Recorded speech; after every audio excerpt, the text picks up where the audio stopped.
Okay, really quickly, the Max Flight stick has metal rudder pedals with toe brakes. They're quite tough. The stick itself doesn't have springs to center it. It uses hydraulics. It'll stay wherever you leave it. The firing buttons on the top. There's two different buttons on the back used for weapons select in this setup. Over on the Collective there's a twist throttle.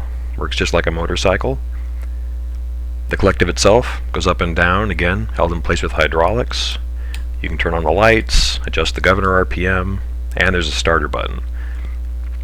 Pretty much everything else you see around me right now you don't need for this, since you have the virtual cockpit when you're using the Rift. With the Rift you're able to look up and look down.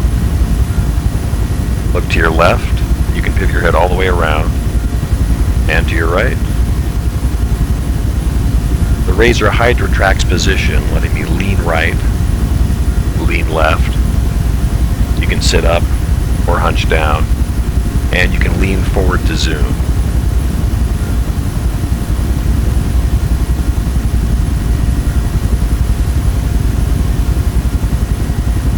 One of the cool things about DCS is the fact the whole cockpit is interactive, so you can mouse around and bring down or activate things you didn't bother to map buttons for.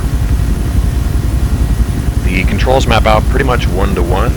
It would be a bit nicer to have a pilot in here. It's the only thing that feels weird is not actually seeing a body and having a physical presence of yourself in the game. The Collective, everything else is animated exactly how you're doing it in the real world, so it's pretty simple to see what you're doing even though you can't see your own hands.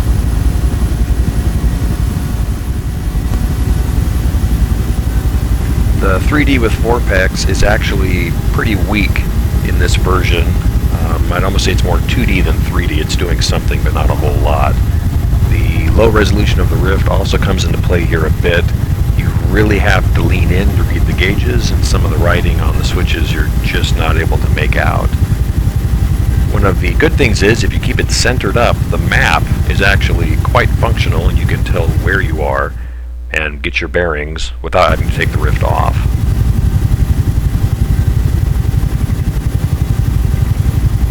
Resolution and weak 3D aside, the sense of immersion in this is great. Everywhere you look, all I can see is myself in the Huey. Your situational awareness and everything is awesome, and you'll see things out of the corner of your eye, and it's all intuitive. You look where you want to look, and you turn where you want to turn. It's quite realistic and an incredible amount of fun.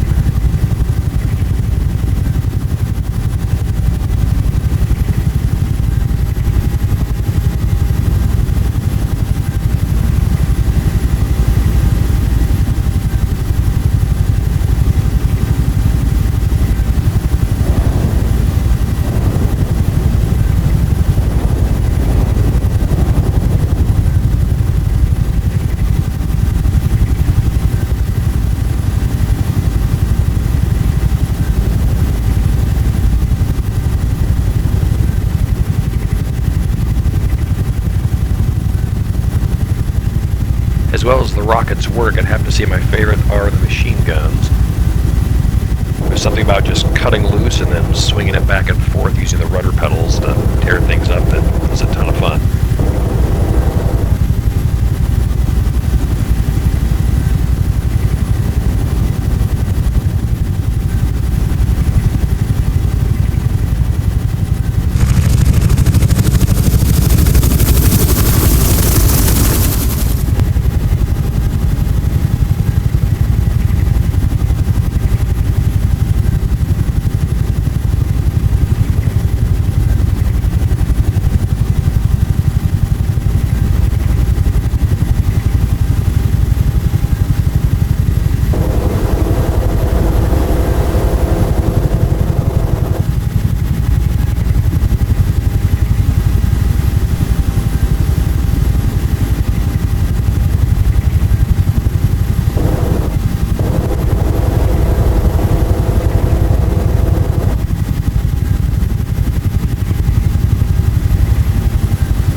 I almost forgot to try this, which would have been a shame since it works so well. When you're a door gunner, you do get a body in the game. And as soon as we get up over the target area here, you can open up the door, swing on out, and fire away, aiming the minigun with your head. It'll point wherever you look, and this actually works very, very nicely and is quite accurate.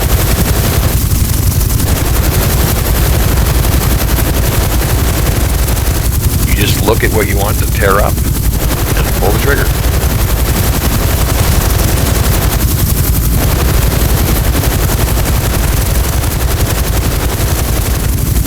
You can watch the barrel heat up.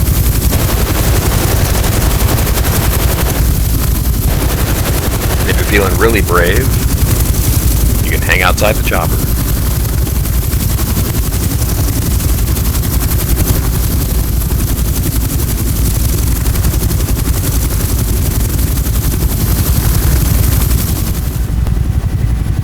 One final thing I found that actually seemed to work better in the Rift than on my TV using track IR was hovering and landing.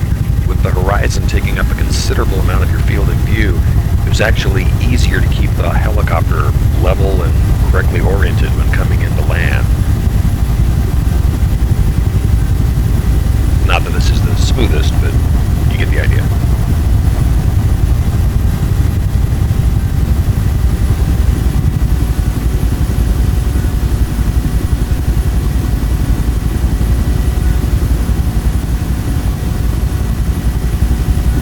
And there you have it, DCS Huey on the Oculus Rift with the Max Flight Stick.